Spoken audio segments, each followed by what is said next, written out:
Thank you. Late two environmental groups are holding a forum week hoping to raise awareness of drinking water around Bath. The Bath Peace and Justice Group and the Finger Lakes Group of the Sierra Club will show how a groundwater system works and how contamination can impact the aquifer. Of particular concern to the groups is the now closed Phillips lighting plant. They claim pollutants dumped into wetlands near the plant have leached into the Bath Valley Fill aquifer, which impacts groundwater. There are 18 primary aquifers across New York State. Welcome, everyone.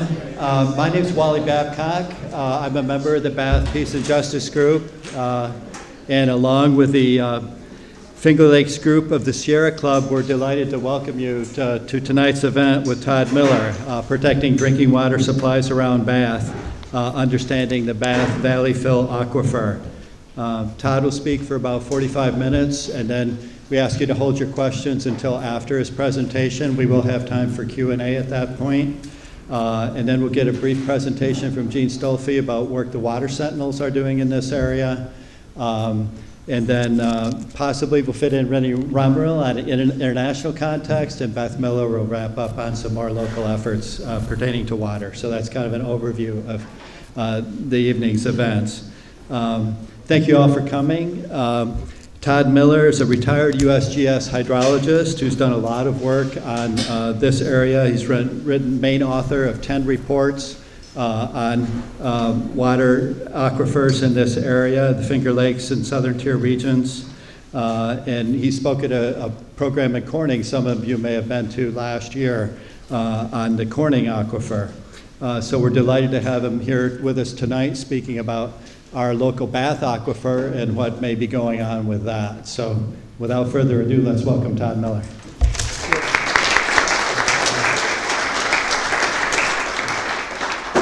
Well, good evening, everybody. I always enjoy doing water talks, as much so as when I was employed as now in retirement. Tonight we're going to go through how an aquifer works, a few definitions, the mechanics of how the system operates. We'll talk about water quality, some potential threats to the water quality in this area, ways to prevent it, and we'll then, in the last third of the talk more specifically about the Bath area. So, well, much to do. We will begin. The Bath area aquifer is one of the 18 primary aquifers as designated by the DEC in New York State. And I'll tell you shortly what a primary aquifer is. New York State DEC's Upstate Groundwater Protection Program includes if a project is over a primary, principal, or water source area, it must comply with state law and regulations. The intent of the law is to prevent adverse impacts to the water resources. In addition to the primary and principal aquifer criteria the EPA has their own. They call their special aquifers sole source aquifers, and you have to actually petition to become designated as a sole source and justify why only groundwater is available as a water supply and no surface water or any other economical means to supply water. And a number of communities have done that. Broome County, Tioga County have done it, Cortland County, and up in the Tug Hill area, and a couple others in western and eastern New York. But there are none in Steuben County, so we're not going to talk any more about sole source aquifers. It doesn't apply. The primary aquifers are the ones in blue in the map, and they occur mostly in stream valleys. The aquifers consist of sand and gravel is eroded and transported by streams from high areas like the uplands and dumped down to the valley floors and deposited there. And when the glaciers came here 14,000 years ago, all that meltwater of the glacier carried a lot of sand and gravel off the ice and the uplands and also deposited in the valleys. Principal aquifers is the one level below primary. Primary ones are the largest aquifers with the highest use, where usually the cities are tapping the aquifer or large villages like Bath. And the principal ones are ones that have the potential to be a primary, but it isn't heavily used yet. There's just a more rural setting in those areas. So to determine whether a project will have an adverse impact on the groundwater system, you need a basic understanding how the system works. So mapping these aquifers started with the primary ones, first with the largest cities like Broome County, Schenectady, and then we worked our way down to the smaller users to finally Bath is one of the smaller primary aquifers. And in 2000, more data, all those mapping projects, the primary principal ones, were mostly in the 1980s. And since then, a lot more data and a lot better tools technically has come along. The big bonus since 2000, is that New York State requires water well drillers to submit their well drilling logs to the DEC and to the well owner. So we're now building a database of well logs since 2000, and now we have a lot more data to do these studies with. Because the backbone of groundwater studies is well data. So some basic aquifer definitions. There are basically two types of aquifers in the valleys. The upper one that's not confined by anything, if it's all sand and gravel from the bottom of the aquifer to land surface, they're called unconfined aquifers, meaning there's no impermeable layer on top of them. There's no clay, no glacial till. It's all sand and gravel up to land surface. And rainfall readily infiltrates everywhere over an unconfined aquifer and seeps down and recharges the unconfined aquifer. The other type of aquifer, known as confined aquifers or artesian aquifers, are overlain by an impermeable layer called a confining unit, which is like a silt clay, lake deposit, or glacial till. And usually the bottom of an aquifer is the bedrock in the area. Here, our bedrock is shale, siltstone, very fine sandstones, relatively impermeable compared to sand and gravel. The bedrock is considered an aquifer everywhere because you can get enough for a home well just about anywhere out of bedrock, but just a lot less water. You can't support villages, cities, industries from a bedrock aquifer because a typical well will only yield 3 to about 8 gallons per minute out of the shale. Or sand and gravel, you get hundreds of gallons a minute, large supplies.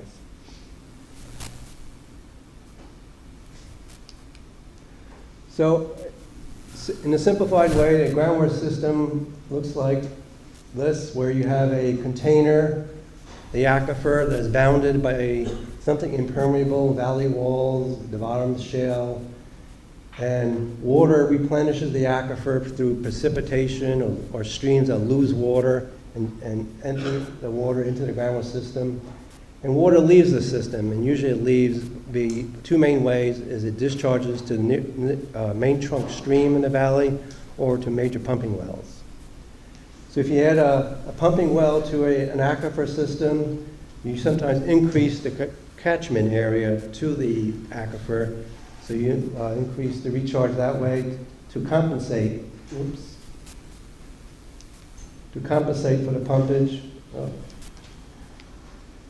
And you get, through pumpage, lowered water levels in the aquifer and usually a decrease in stream flow because you're intercepting water that would have flown to the stream by the pumping wells. It's going to take me a little while to get used to manipulating all the buttons in the right order. So groundwater, we consider groundwater and surface water as one single resource. And the reason is that they're often connected.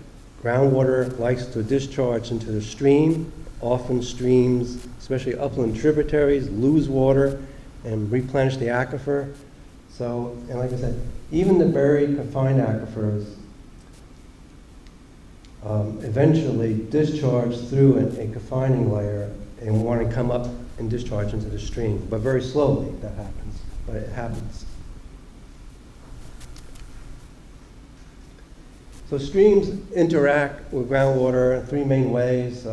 Streams especially the main trunk stream in the valley, it gains water from the groundwater system. That is the ultimate discharge of groundwater from the aquifers, the main stream in the valley.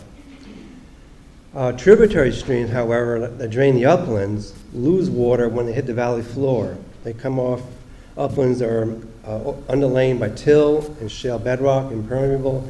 They usually gain water in the uplands, and when they come onto that valley floor with the gravel on it, it seeps right out of the stream bank, and often those little tributaries will dry up in the summer. Or they can do both. So this is a typical upland stream coming out of the uplands. When it hits the main valley, it deposits its sand and gravel on the valley floor called an alluvial fan. And it's on that alluvial fan that the tributary streams lose a lot of water, and often they dry up about halfway out on the fan in the summertime. So a losing stream would be one where the water level in the stream is higher than the adjacent groundwater in the aquifer. So water flows from higher elevations to lower, so it will seep out of the stream channel and replenish the aquifer in that situation.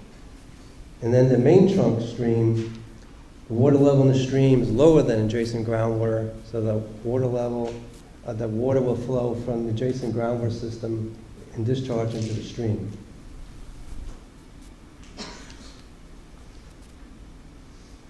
And this is a picture of the whole basin-wide view, where, again, the groundwater comes from the hilltops, eventually into the valley system, ending up in the stream.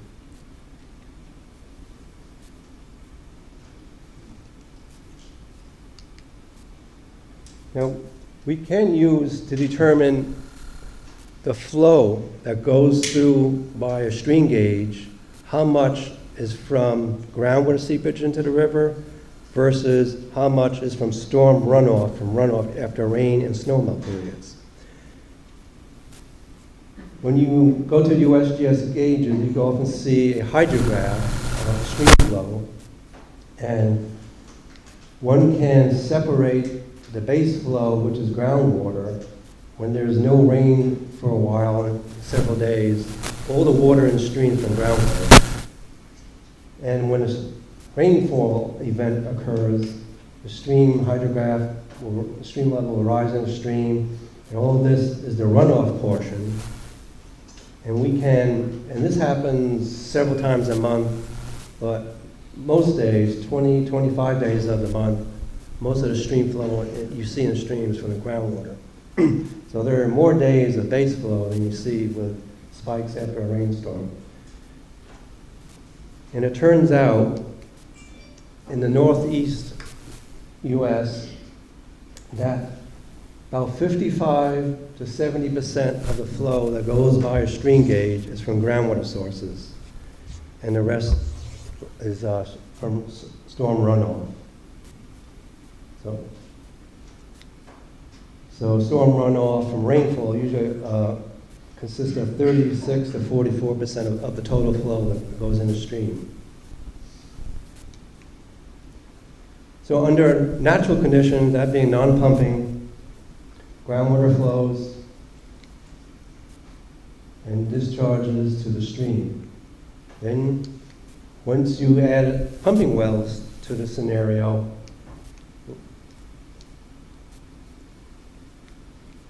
like in this case, if you add one medium distance, halfway or so to the stream, you start intercepting the water that would have flown to the stream up gradient, and that will go to the well.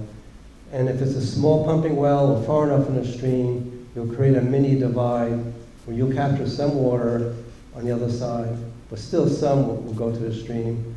But you add a large pumping well or one very close to the stream, you'll pull the water table down adjacent to the stream, so you reverse the gradient. So stream water will come and replenish some of the water to the well. And you'll continue to intercept water up gradient that would have flown to the stream.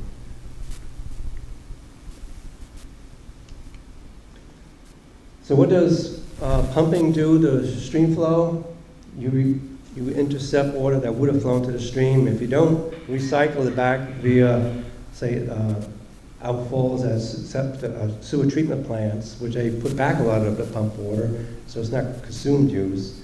But sometimes it is consumed use. You actually transport it, and if you sell bottled water or use the water for juices or whatever, that would be consumed use, and that is a loss of water, and that results in less stream flow in the stream. So the black line represents the normal non-pumping stream record of a stream over half a year. But if you add a large pumping well, you can see you start reducing the stream flow. You get a hydrograph looking like that, somewhat decreased.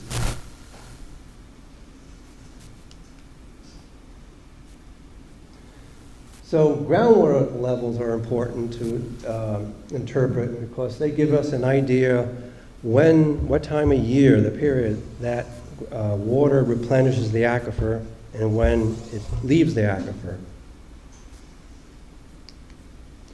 This is a 3-year hydrograph of a well. This is 2005, 06, 07, and this is a precipitation record, these red bars. In a normal precip year where rainfall is 2 to 4 inches a month, you can see the period where the aquifer is recharged, replenished, is in April and May, mostly. Now it's turned to March a lot of times, so we lose a lot of our snow by March. And all summer long, the water level declined in a normal precip year, even though there are some pretty good storms. And that's just showing us that during the summer, during the growing season, the plants are taking up a lot of their precip, so rainfall does not reach the aquifer. It isn't until you get to a year, in 2006, when June, July, and August were really wet months. There were 5, 6, 7 inches a month, that enough precip overwhelmed the uptake of plants, and groundwater did recharge the aquifer during that abnormally wet summer. Then we can go back to 2007 again with a more normal precip distribution, and you can see recharge again starting in March, peaking in early May, and when the growing season starts, the plants take up all that moisture and the groundwater system discharges all the way to the first killing frost in this fall. When that happens end of March, early November, that stops the growing season. The plants stop taking up precip, so the next good rainfall after the first killing frost, that is able to again replenish and get to the aquifer again.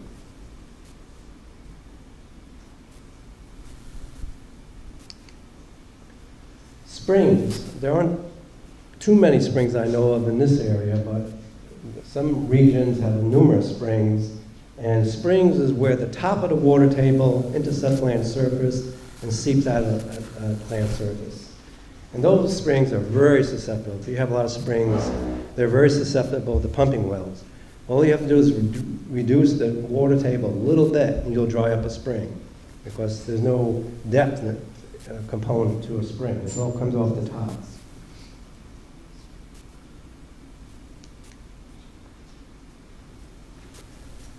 When you're in a aquifer system like we're talking about today, where there are, especially Corning, where there are numerous large pumping centers, you have to consider the cumulative effect of all the pumping wells. You can't just say one well, that one well doesn't have much of an effect. Well, when you have 3 or 4 pumping that much, then that makes a big dent. So you do have to consider in the aquifer system the cumulative pumping withdrawals, not just from one well at a time.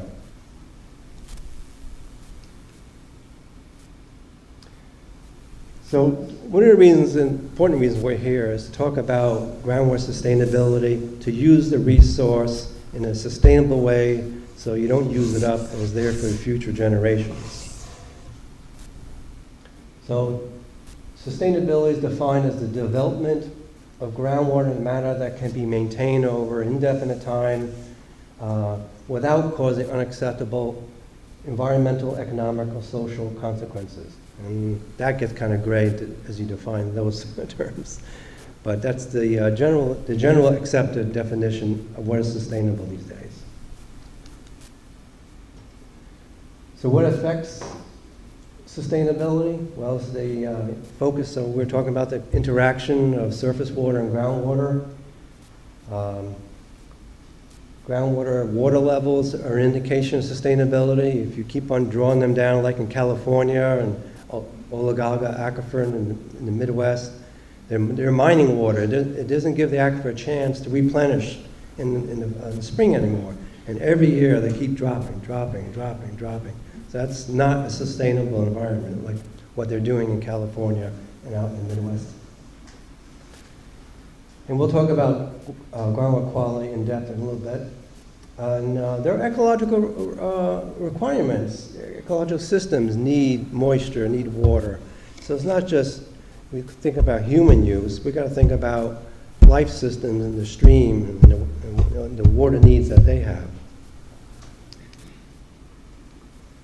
So pumping groundwater always causes a decline in groundwater levels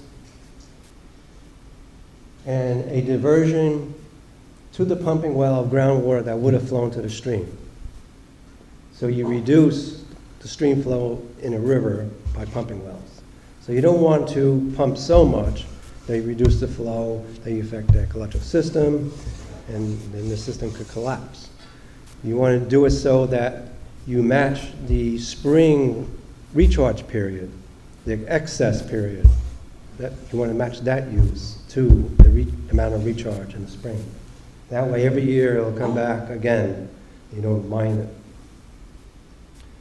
Pumping water, if it's excessive, also can cause direct stream flow out of the stream, that induced infiltration scenario where the well is too close to the stream. You suck water from the stream to the well. If you drop the water level table even a little bit, you can affect wetlands and springs dramatically. And you can have changes in water quality by large pumpage, and we'll get to that shortly also. So we need to study the aquifer system. These are the important things we need to know about it, to learn about how it works and to use it wisely and sustainably. We need information on depth and thickness of hydrologic units from the well logs. We need to identify where the recharge areas are. We need water level data. That determines the direction of groundwater flow. If there's a contamination site, you want to know where contamination is going to move to. You need water level information to do that. You need water level maps at various times. You want to make a water table map during drought conditions when things are really susceptible to pumping and being adversely affected. You want one maybe with a what-if scenario. If you have many large pumping wells, what is it going to do? What if we reduced it by 50%? What will it do to the water table and groundwater system? So you need these water level picture snapshots of different conditions in order to make sense of everything. And you need to do a lot of groundwater sampling, which hasn't been done much in the Bath area aquifer. There are regional groundwater studies that do some sampling now and then in this area from DEC programs, USGS. When they do a study, they come in for a short period, do some sampling, and other groups and organizations, volunteer groups, do some sampling too. But there's nothing systematically and comprehensively has been done in many of these aquifers, including Bath. And need to do stream flow measurements to measure the amount those tributary streams lose. You want to know how much comes from the stream to work out a water budget of the aquifer system. So you do stream flow measurements in the losing stream and measure the volume of water that's lost, and then you can then say, well, that tributary stream and that one in the aquifer system contribute 25–30% of the total recharge of the aquifer, which generally what we find is tributaries contribute about that much to the system.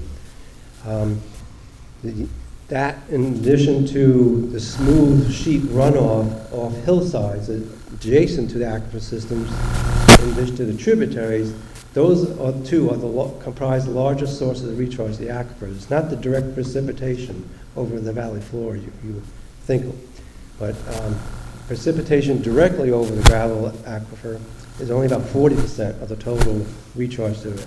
Most of the recharge comes from upland sources of adjacent hillsides and even tributaries.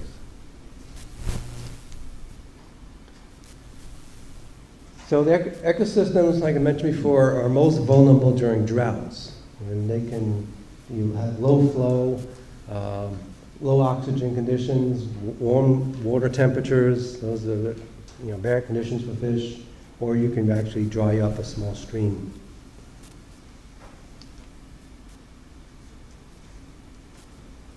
So intense pumping, like in the Corning region, they pump 10 times more from their system than the Bath area. Bath area is just tapped mostly by the village of Bath and numerous rural residences up and down the valley. But in Corning, there are many industries that are heavy pumpers in addition to the city that's larger and painting posts.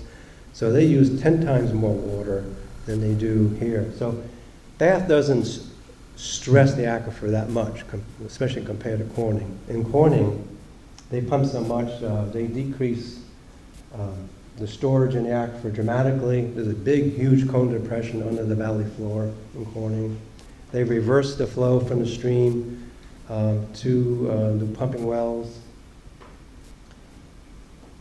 Pumping costs more when you draw down a water table. It costs, you use a lot of energy to lift water up out of a well to storage tanks.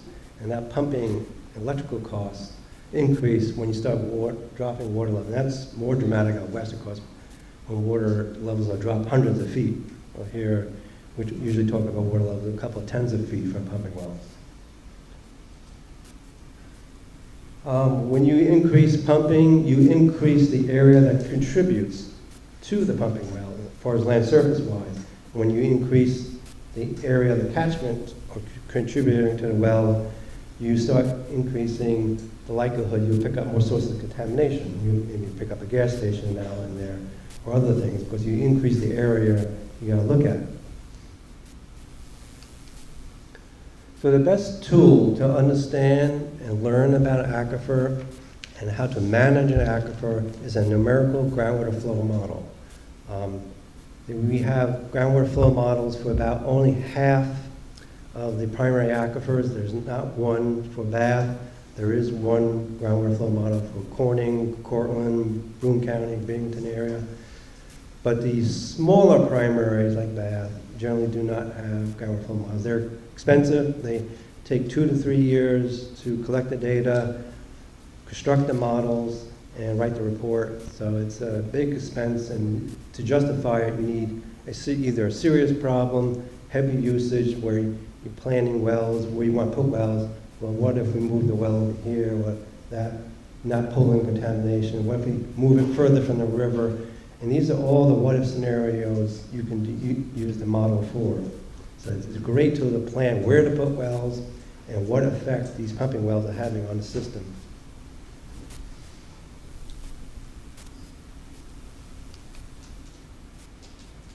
So groundwater models, what do?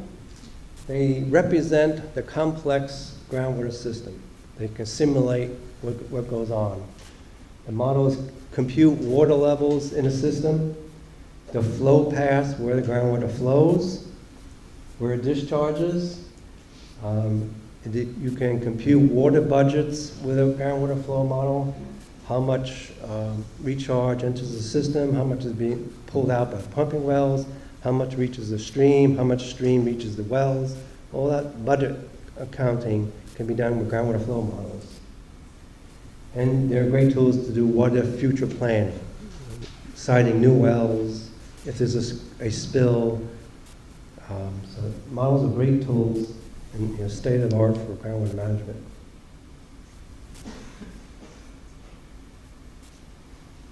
Okay, so we covered that. So only numerical groundwater models can take into account also of cumulative effects. There are little handheld programs to do some of this contributing stuff, effect stuff of an individual well, but those programs cannot handle the whole entire system of multiple wells and take into account the configuration of the streams in the valley system like a groundwater flow model does. Another neat feature of groundwater flow model is called the particle tracking routine. And with that, you can simulate this is a pumping well, the cone of depression of the aquifer system by those closed depressions. You can run with the particle tracker, you can put imaginary particles at the pumping well screen and run the model backwards, and it'll map out path lines to where the water comes from to the well. And if it goes through a contamination site, well, you got in your contributing area, a source of contaminated water. So very important information. And conversely, you can, if you know, you do have a known spill at contamination site, you want to know where that plume is going to go, you can run the flow model forward from the source of contamination. This is the spill site. You put imaginary particles on land surface or where the water table is, and you run the model forward, and they'll map and color past different colors to different places it goes to. So this half of the site, groundwater and contaminated water will go to the river, and on this site, this half of the site, they exit out of the well. So a great tool, as you can see. It's well worth if you want to manage a aquifer properly, it's well worth the effort and money. All right, we'll talk about groundwater protection and groundwater water quality. First thing you want to know is the natural background conditions, because you don't want to point the finger if someone's contaminating something when it's natural. So it's good to get a picture of water unaffected by humans, and no, because you have natural contaminants like arsenic occurs naturally some places higher than drinking water. So you got to know those, but what is the occurrence of concentrations naturally before you interpret what's going on by today's samples that you may think is contamination. You got to know your surrounding environment. What is the area contributing water to the aquifer? So you got to take stock of where your developments are, urban areas, storm runoff, road salting, forested areas, your more pristine water areas, plants, pesticides and herbicides are applied. So you got to think about all those things and how they may affect your water quality and what humans are doing at land surface.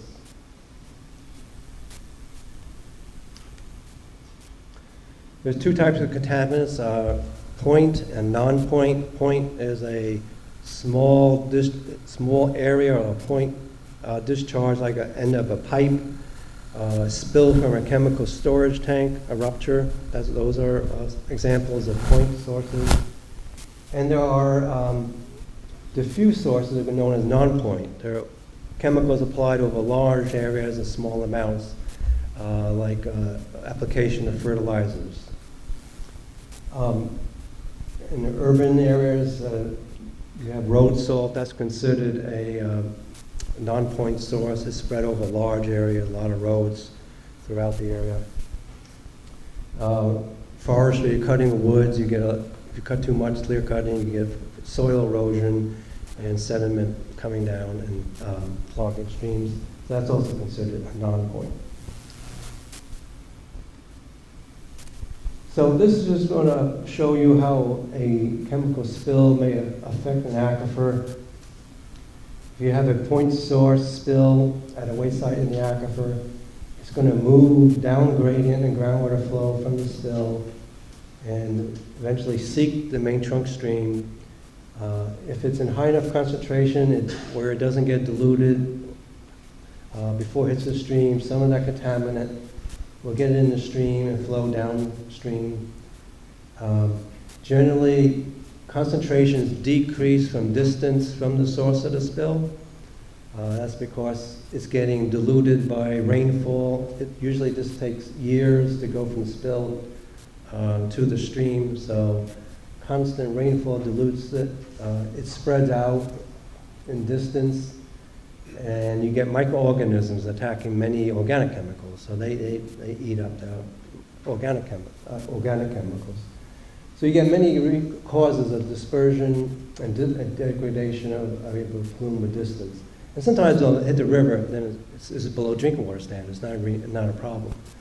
It's usually the areas nearby the spill that are heavily impacted, and you don't want to put a drinking water well.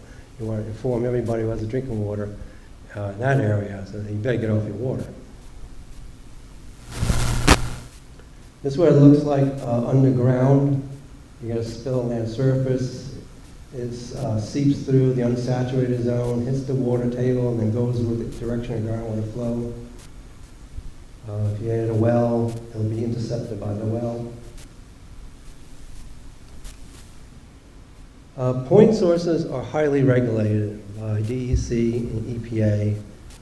Gasoline tanks, anything with chemical tanks is highly regulated. Outfalls from industrial plants, those discharges are heavily regulated. Non-point are not so much regulated. That's all I can say about that. I wish they were more regulated, but they're not. There's a lot of non-point self-policing going on in that area.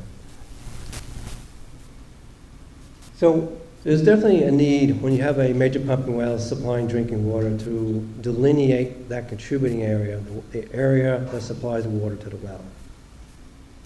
And this is what it looks like. The cross section is a pumping well. So the blue area is the area of the aquifer the well will capture. So anything on land surface that put on land surface, any chemical will seep down to that and enter the well. Same with the stream. If that stream's contaminated with something, or with microorganisms, the Giardia, if you're not too far enough away from it, and you're causing induced infiltration, that stream water can contaminate your well also.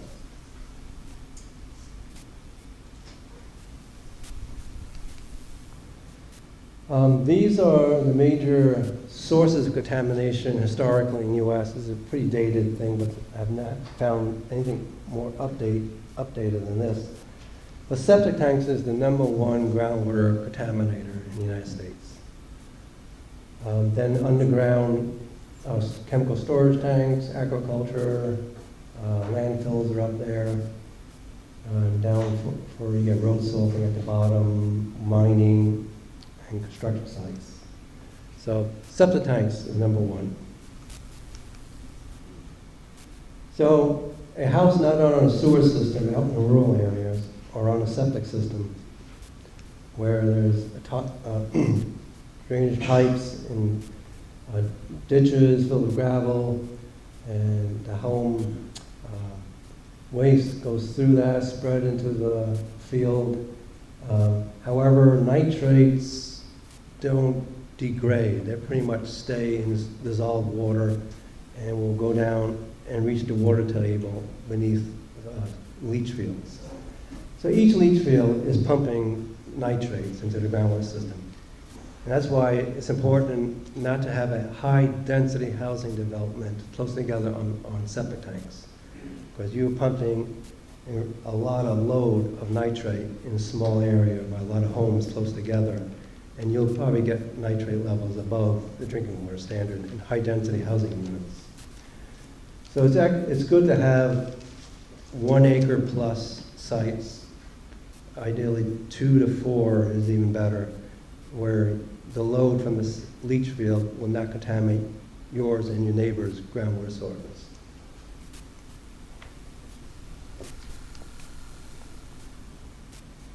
And there are other sources besides septic systems, manure being another one. When you have nitrates above 10, you can get into a situation susceptible to blue baby syndrome.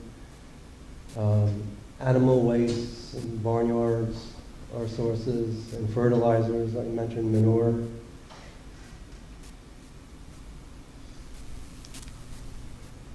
And phosphorus. And you have a case right here in the Bath Aquifer of Lake, I hope I pronounce this, Salubria, where phosphorus from residential septic systems mostly, and some from agriculture, discharged into the lake. High levels cause algae blooms, and was designated an impaired water body by DEC in 2002. They attribute that mostly to a lot of failing septic systems. Your septic systems, leach fields only have a certain lifespan, and you need to replace those every several decades. If they're not, they clog up. The waste doesn't seep down to the ground, and it force fed to land surface and run off land surface to the stream surface water bodies.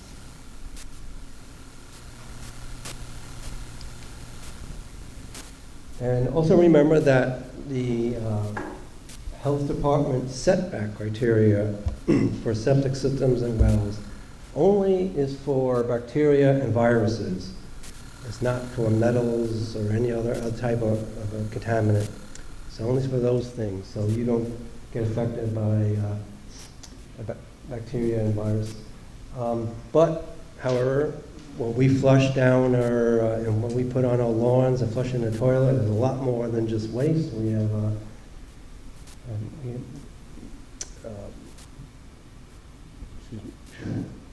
the prescription drugs is the big thing now we flush down, and excrete. Solvents and cleaners go down to our septic system, so a lot more chemicals enter the groundwater system through the septic system than just our wastes.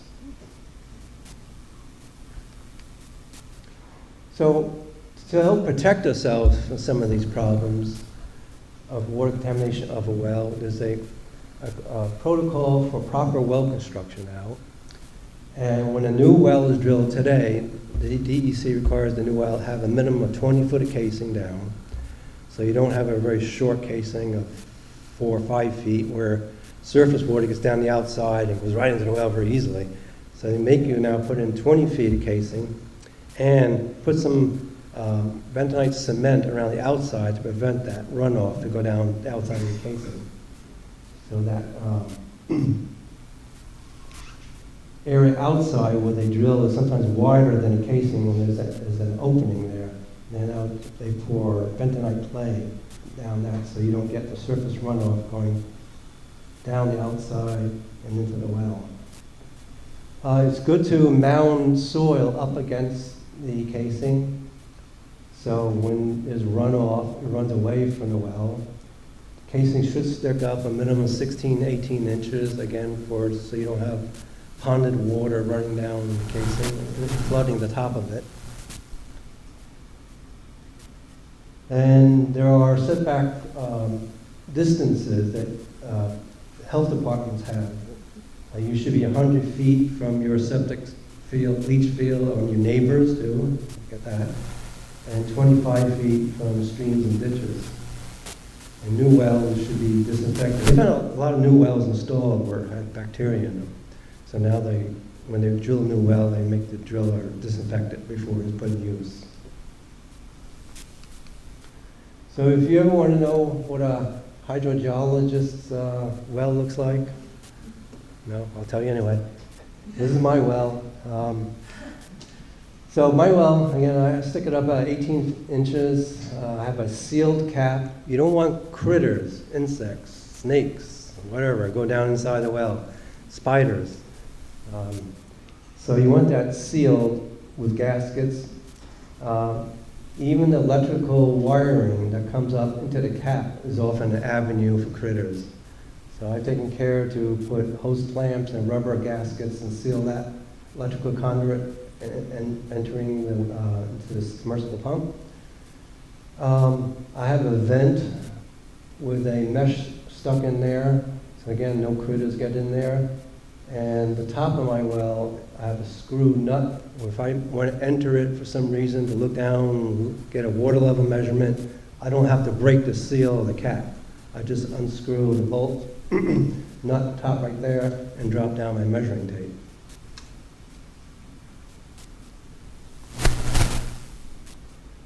Oh, industrial recharges. I guess you may have a case in the Bath area.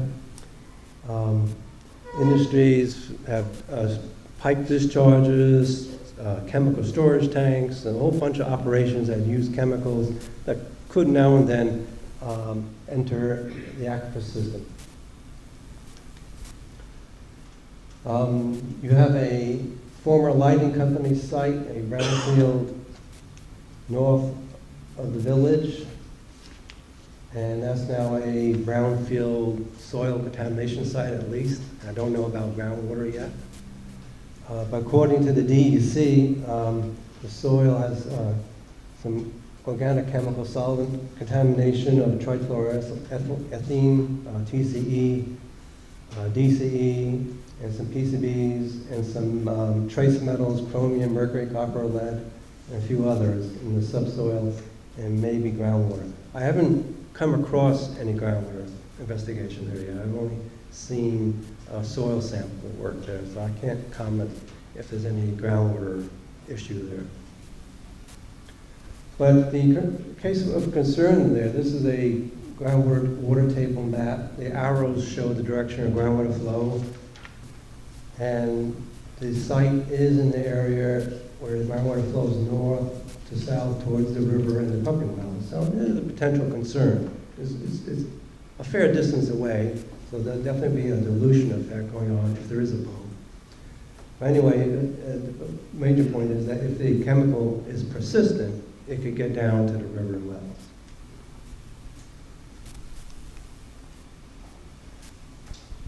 So this site, in my opinion, should have a possible groundwater study component.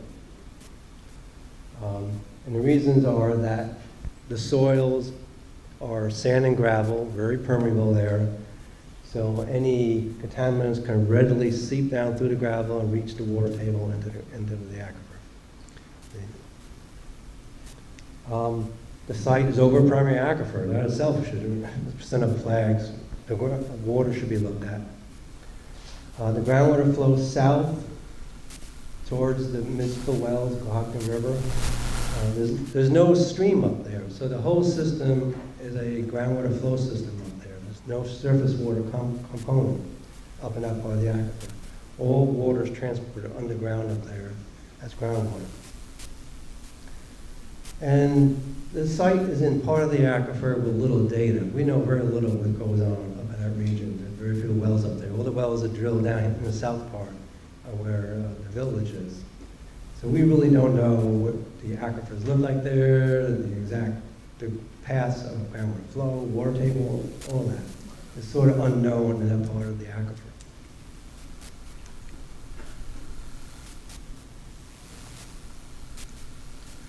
So I guess I pretty much covered this slide. I just want to say that sometimes you may have a plume where it starts above the drinking water standard, but over distance they dilute and become in concentrations below drinking water standard. So not every contamination plume has dire consequences.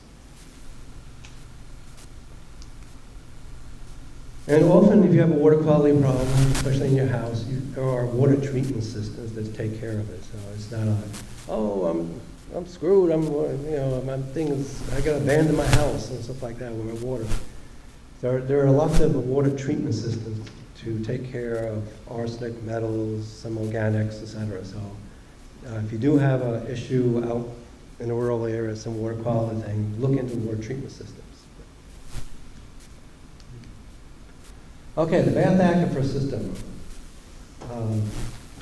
as mapped as the primary aquifer extends from Abaca and the Cohocton down to Savona, includes the Mud Creek and 5 Mile Creek valleys, and up to the water divide in the Bath Valley, which then becomes the divide to Cuca Lake. That in here is a large glacial moraine that forms the divide. The moraine is called Valley Heads Moraine. It's the largest moraine in New York State. It's the largest glacial feature in upstate New York. It's a moraine dump of material that's over 300 to 500 feet high from the base of it down at lake level up to the divide area.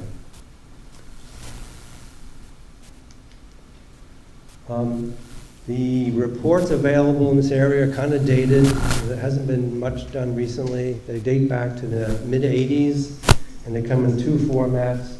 There's on the USGS website, the big, large plate report, the Pagano report. I did not do any work on this aquifer. I did work in the Corning and many others. So I'm a little green on this one. And they did a summary report of that plate report, page size, in a report that's really kind of hard to find. I finally found one in one library, but it's not online. It's called Atlas of Forest Selected Aquifers in New York. And it's the same material in the big plates, which if you unless you have a big printer, you can't print, but summarized in a more readable or friendly user format. And in the table of contents of the report, they have a number of plates. Some are still valid, some are outdated. The ones in yellow still are valid, like geographic features, the moraines, the topographic stuff doesn't change much. The geologic setting doesn't change, the soil permeability. So all those are still good. The orange are somewhat outdated. The aquifer thickness, and only because there are big data gaps in the 80s report where we now have, thanks to the DEC well permitting program, a lot more well data. We could fill in those data gaps. Well yields, there are more wells now. I'm not too familiar with the Bath system, but I guess there were 8 wells, which tells me they use 4, so 4 have been abandoned. So there's been some changes in the wells in that pumping picture, so that's probably outdated. And of course, potential past problems, that's outdated too, because just a case study of the lighting company problem today. Oh, I should go back. The ones that are really outdated is the population, which has changed, and the groundwater use. Wells have changed over time. Again, we could draw many more geologic sections with more recent well data. The groundwater movement was not known in many parts, which we now find out from the new data. And land use has changed dramatically in 30 years. So water use in Bath, back in 1984, the population was 6,100. In 2015, it's decreased to 5,400 now, a 9% decrease in 30 years. Pumpage back then was 1.1 million gallons a day. Today it is 0.9, about an 18% decrease in pumpage in 30 years. So everything's in a downward trend in the Bath aquifer system. I didn't have up-to-date information on other things like the Village Veterans Administration and trailer parks. So back in '84, the grand total, there were 13,000 people using the aquifer, pumping a total of 1.75 million gallons a day. So that includes individual home residences up and down the valley, and the village, and the Veterans Hospital, and the industries in the aquifer. Compared to the Corning aquifer, the pumpage today is around 19.6 compared to 0.9, so it's 20 times, excuse me, 20 times more pumping going on, not 10 times, 20 times more in the Corning aquifer than the Bath. These are where the wells are for the village of Bath supplies. 2 on the south side of the river, 2 on the north side. This is at least one abandoned well since the '84 report. And that's the lake with the phosphorus contamination problem. The wells range in depth from about 80 to 100 feet each. The geology, the valley floor, you see mostly this yellowish color. There's no water outwash from the glaciers, deposit sand and gravel. The green is the modern day river, alluvial floodplain, gravel and silt deposits. And the morainal deposits are these orange. So these are all sand and gravel deposits. The orange, morainal, yellow, outwash, and today's recent stream green deposits. All three form the aquifer. And this is what this area looked like 14,000 years ago. It was that the main ice mass to the north of us. Extending from the ice mass was a tongue of ice, like down the Keuka Valley. It's extending just north of Bath. It looked like that. At the ice front, it was very dirty. A lot of sediment was transported to the terminus, and that's where the big moraine was deposited in Bath.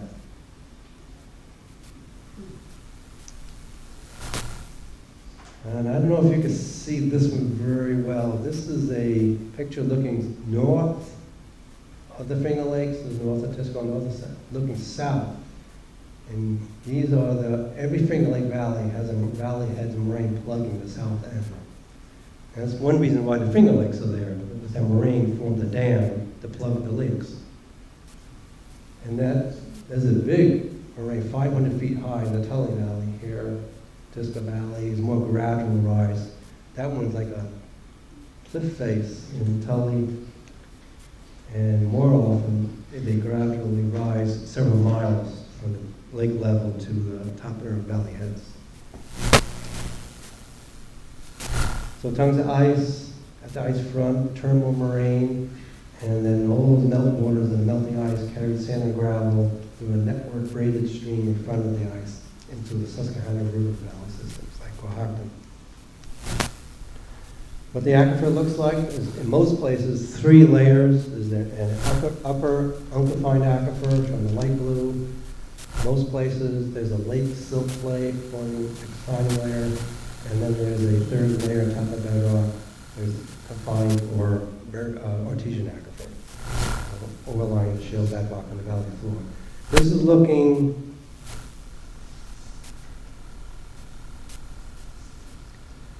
a section extending down the middle of the deepest part of the valley, like so, not going across at east-west. That's what's lacking in that study, is the picture of what the aquifers look like across the valley, north-south.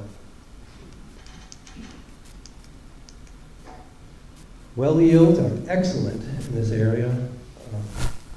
They were estimated by the Pagano report and the USGS report. In most places, the blue and red zones represent the 2 highest yield categories. Usually you get several hundred gallons a minute to greater than 1,000 gallons a minute. I think these are a little generous. They were based on concepts rather than real actual well data.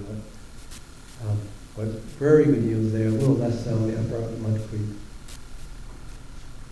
So a great aquifer system here, great water supply.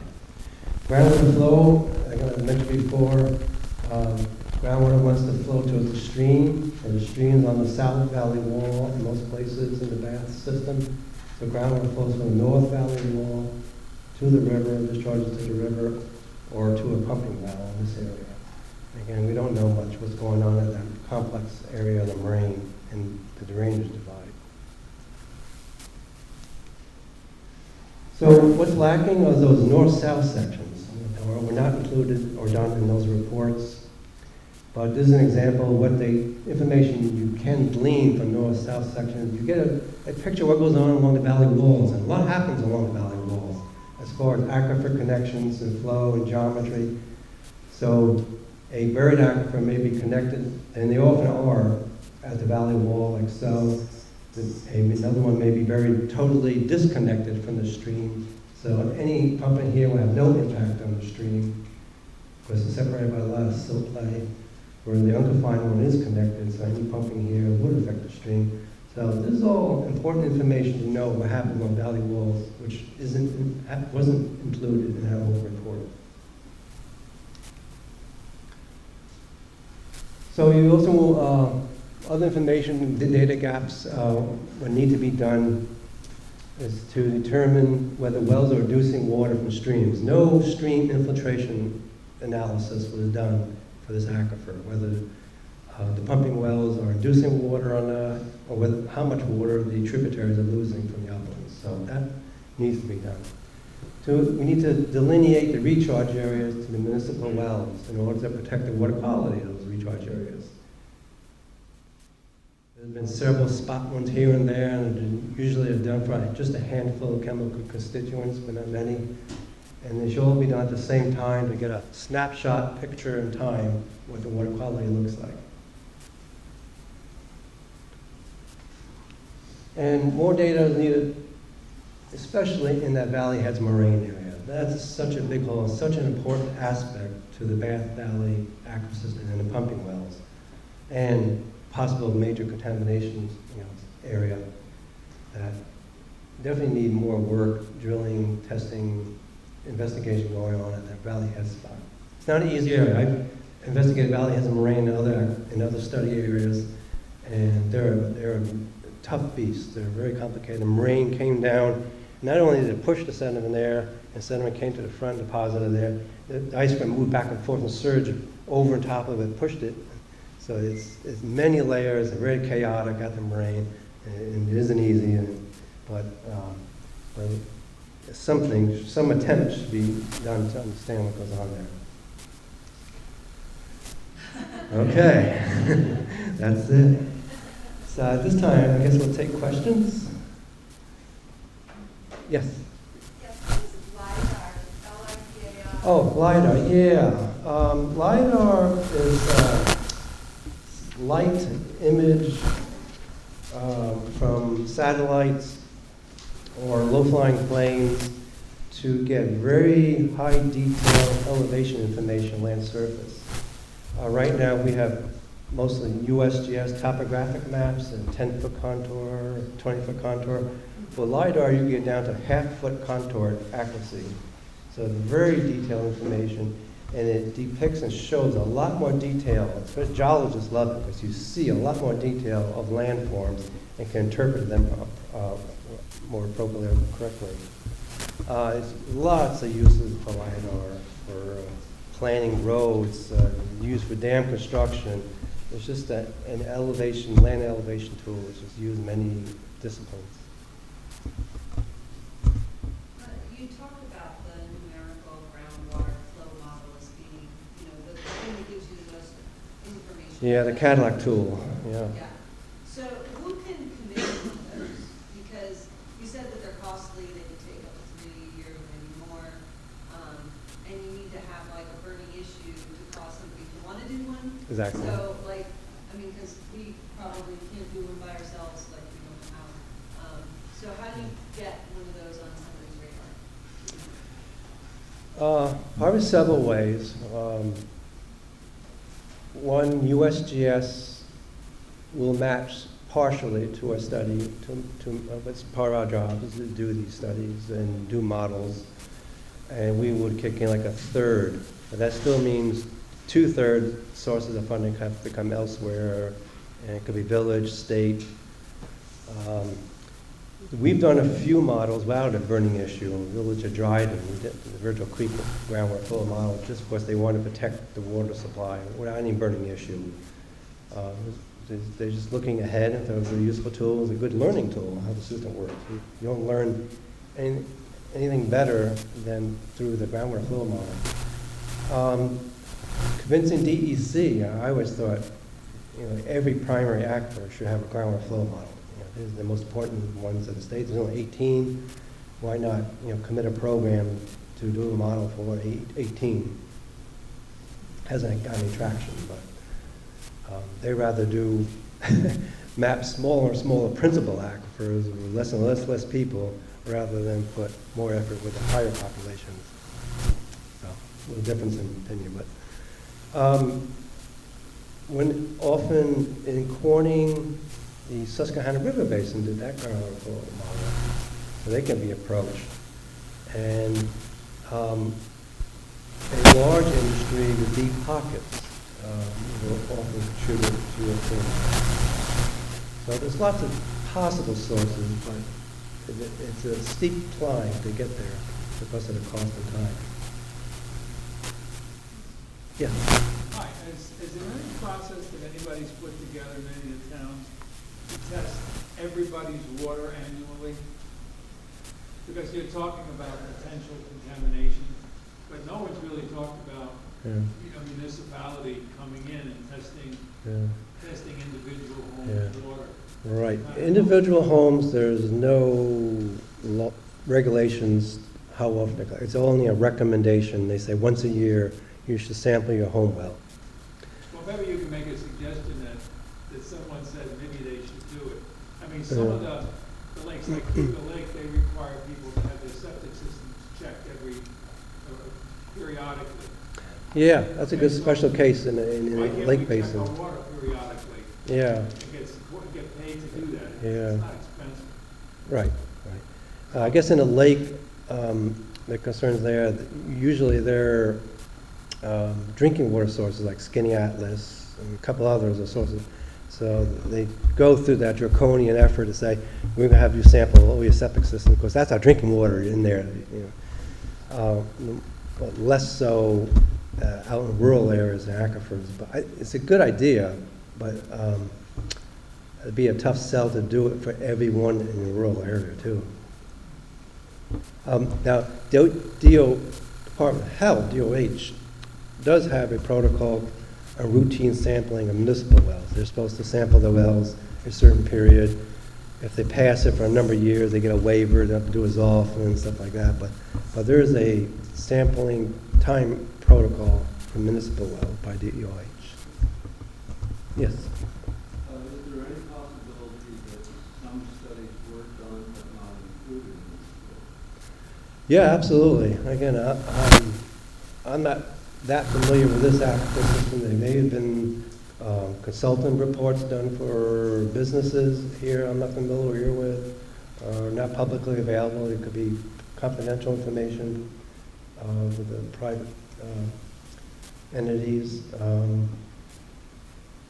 But yeah, I did the Google search and did my USGS search of what's available, and nothing turned up much other than the Randall and Pagano reports here. In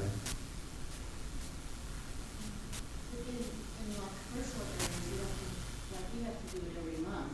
There must be a database for that. It's in different locations, and you can kind of build for that. Database of water quality testing?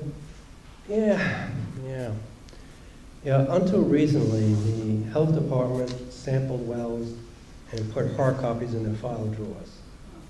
And you had to physically have someone go open the drawer, find the paper, copy it, and give it to you. Until about 5-6 years ago, they finally converted all the water quality to a digital format. So that's now available digitally, starting about 5, maybe 8 years ago, something like that. You could build a database on that and learn from there. Right. In USGS, we archive every water quality sample, and that's available online. You could find a sample collected in 1920, 1910 in USGS website. We just archive everything we ever collected. Stream flow measurement, water level measurement, water quality. It's all archived in USGS website. And then we could go back in history and get that. I wish more agencies did that, archive it and make it easily available like that. It isn't there. The EDC isn't there either. Yes. Yeah. Yep. When water wells are protected, with, around the annulus, when you pour down the clay, right, bentonite? Right. Either bentonite or concrete. Right. Have you heard of anybody experimenting with this new product called Biocrete? No. Tell me about it. I just read a wee little bit about it, but apparently it's concrete that has some kind of biological stuff impregnated in it, and if it cracks, it will self-seal itself. And it's Yeah. mostly been developed for highways. Hmm. But I got to thinking about gas wells, water wells, and things like that. Yeah, Uh, it sounds better than concrete, because concrete cracks. And bentonite is supposed to expand with time too, self-seal, but my experience watching many wells drilled, they attempt to pour down a grout seal around the outside of space, but aren't, most of the time, they're not very successful. They get it down very far. It's all based on whether they can get an opening to stay open on the outside of the casing, or to pour down, physically pour out of the bag, powdered bentonite or concrete. So it may be open down 20 feet, in rare cases, but in most cases, natural earth can collapse against the casing well close to the land surface, and you go and pour down a couple of feet, 3, 4, 5 feet, typically, kind of my experience, what I've seen. But maybe that way, better, it has a way to seep down through narrow openings, that'd be a better product. And then going to the problems with Lake Salubria, how big of a problem is that phosphate? Is it phosphate? Phosphorus, yeah. Phosphorus? Yeah. I don't know. Rachel did send me the report, I think, by the consultant Hadley or something. It was Rachel. Was it Hadley? Is that the consultant for? Yeah. And they did a nice job. They did a little mini modeling of it and sampling, and broke down expected what they thought were the sources and where it came from, and delineated the contributing area to the lake. They did a nice job on it. How bad, I forget. I didn't read the specifics. I was more interested in roughly what was done, if I could describe it briefly to you here. I didn't get into the details. Yes? Yeah, I know nitrates are naturally present in water, but the presentation seems to be telling us that there is a household source of nitrates. What would that be? Phosphorus is from like laundry detergent. Right. Nitrates. Right. Nitrates? They're in our waste. They're in our waste. They're part of our excrement. Yeah. Manure, human waste, animal waste, manure, yeah. Has a lot of nitrates. Yes? I was interested in the slide a long ways back, don't look for it, but it mentioned black manganese deposits as an indicator or something, and we kind of flashed through the slide, but it made me remember quite a long time ago in Painted Post, they had these black manganese residues that were so thick in the water system that every time they flushed the fire hydrants, they'd have to notify the residents, because if they washed their clothes, the clothes would get all grayish. Yeah. I'm wondering where that manganese would likely come from. Yeah, it's a chemical. I think it's still around in the Painted Post. Oh yeah, manganese can be common in the aquifer. The question is whether it is adhering onto the sediment surfaces or going into solution to the water.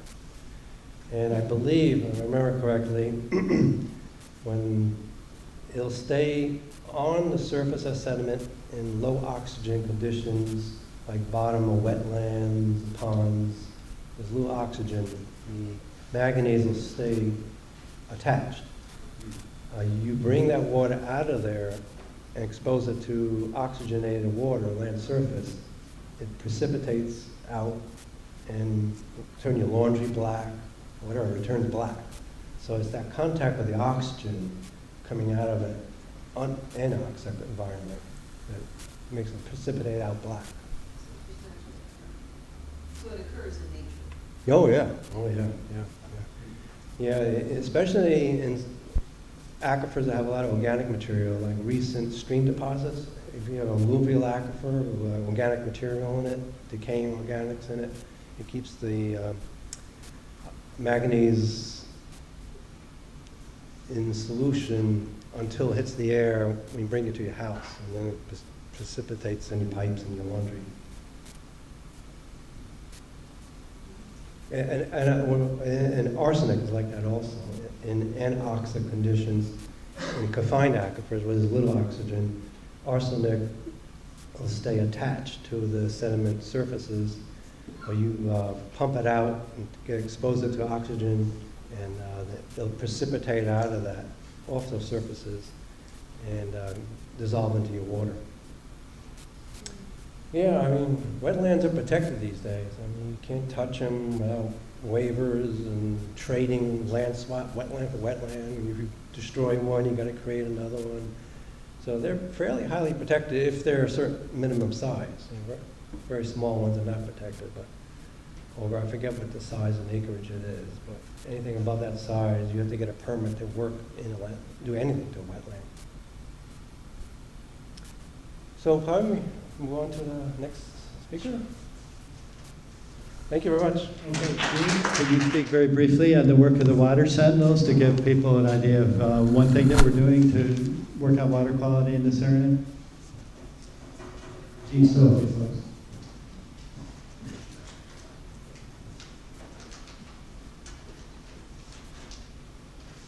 I'll see if I can get this thing where I'm not mumbling. Can you hear me?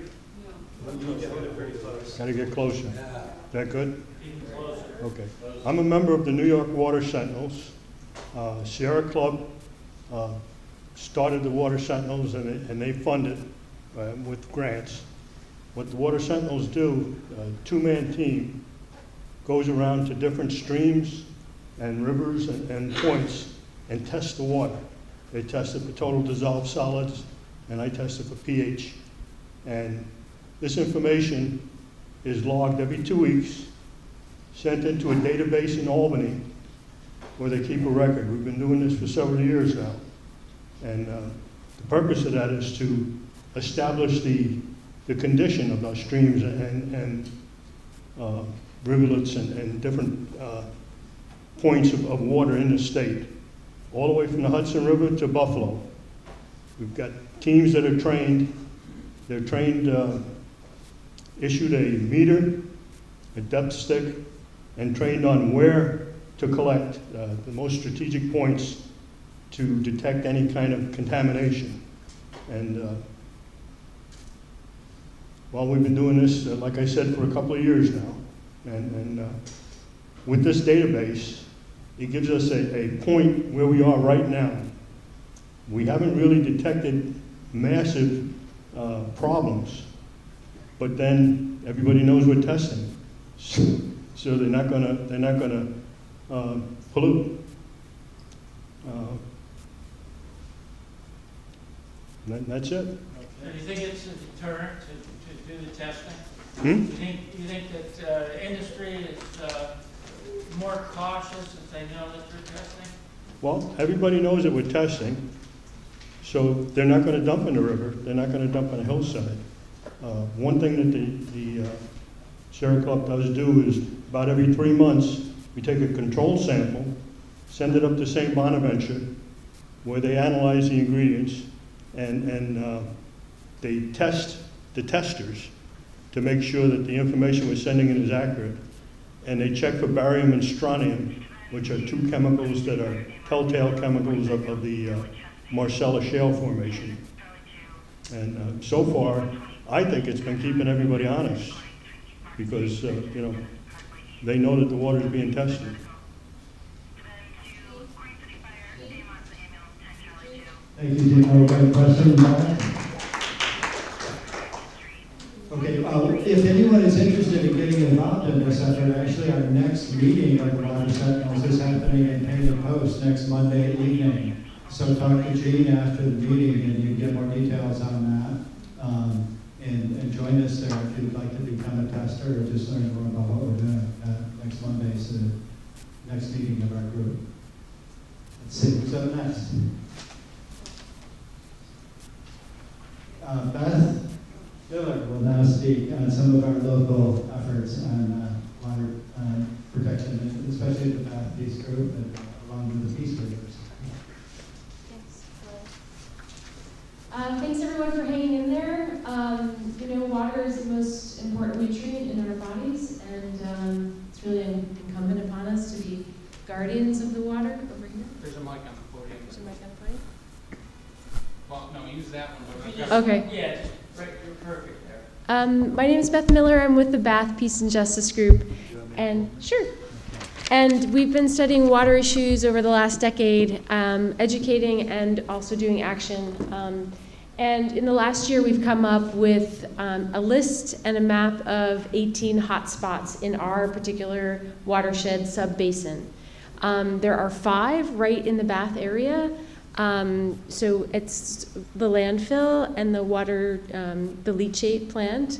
They're taking leachate from other landfills that take drill cuttings, and so then that, once it's treated, it goes to the Bath Village Water Treatment Plant, and it gets treated and then goes into the river. And but it's not really clear, that leachate's not being tested for radiation, which could be present, and other things that could be present from the drill cuttings. We also have the Phillips Lighting Plant and the brownfield over the primary aquifer, and it's unclear what if the groundwater's been contaminated. We also have the LPG storage plant in Savona, and Dixon's human waste spreading operation, which is the biggest in New York State. So that's just right here. And so there's a lot of threats to our water, and it's really wonderful that the Water Sentinels are testing, and so that's a wonderful tool. We are encouraging people, there's the Hakes landfill, there's other places in Corning, and then over towards Hornell and down into PA.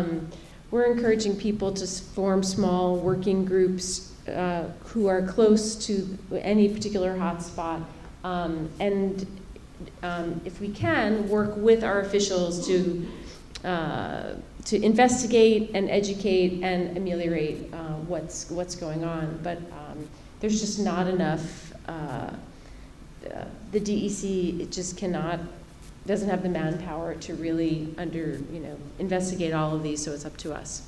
So on the table over there's a lot of information, including the map with the hotspots and a list of what they are, and if you're interested in connecting about being part of a group to focus on one of those things, a hotspot near you, then please pick that up and get in touch.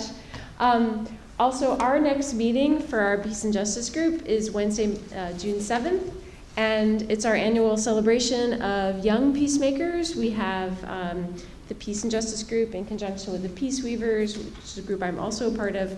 We give a scholarship to 4 graduating students from Bath and Hammondsport, and to support them because they've done a lot of community service and they're looking ahead to continuing that. So that's up at our place. There's invitations here, and also I brought a painting that we're raffling off. We have raffle tickets done by local artist Michael Moretti, and all the money goes to these kids who are stepping out into the world, who we'd like to support. I think that's it. Thank you very much. I'm not going to talk for long, like 5 or 10 minutes, really. So just quickly, this whole issue of water and the world's aquifers is really starting to come up in terms of our world leaders' interest. So in 2015, NASA reported that 21 of the 37 world's largest aquifers are severely water stressed. In 2016, the World Bank, of all organizations, published a study called High and Dry: Climate Change, Water, and the Economy. And in that, they basically said that water scarcity is increasing on our planet. One, because of population spikes, but also because of climate change. And what they said is that droughts and floods are happening more often in more places with greater severity.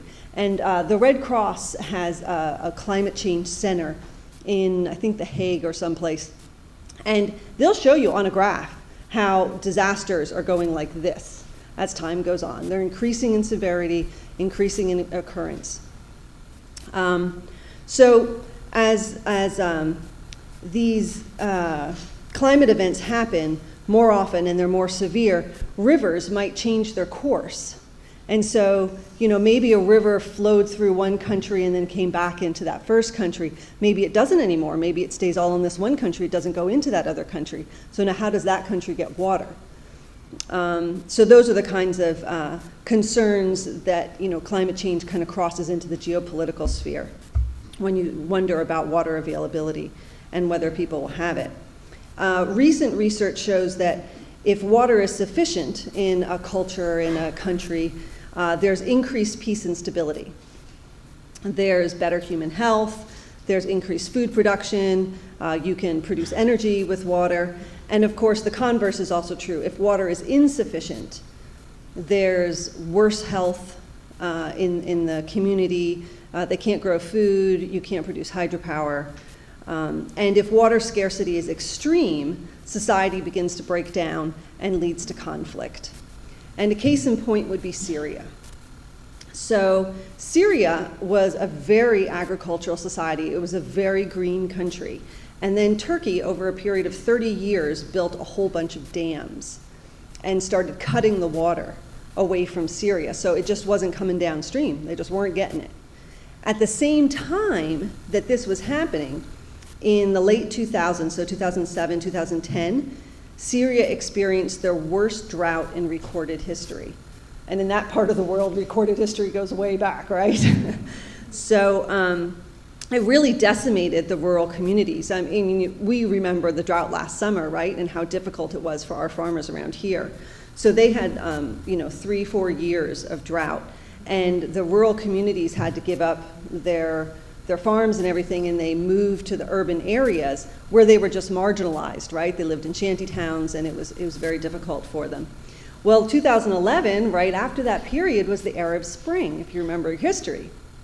So Syria was very vulnerable, and the drought plus the discontent with the Assad regime led to all sorts of violence breaking out. And then the rebels were able to recruit from the areas that were most drought-stressed in that country. So if you overlay a map of the drought-stressed areas in Syria and you look at where the rebels have been pulling young people from for their forces, that matches, right?